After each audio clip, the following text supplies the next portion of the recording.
ભારતમાં રોડ રસ્તા એવા બન્યા છે કે કોઈ પણ સ્થળેથી કોઈ પણ સ્થળે ખૂબ ઝડપથી પહોંચી શકાય છે.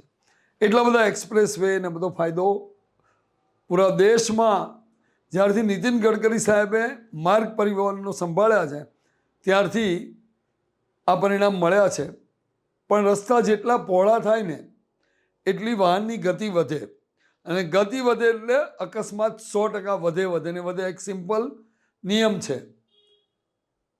2023ની અંદર 5 લાખ રોડ અકસ્માત થયા અને 1,72,000 લોકોએ જાન ગુમાવી.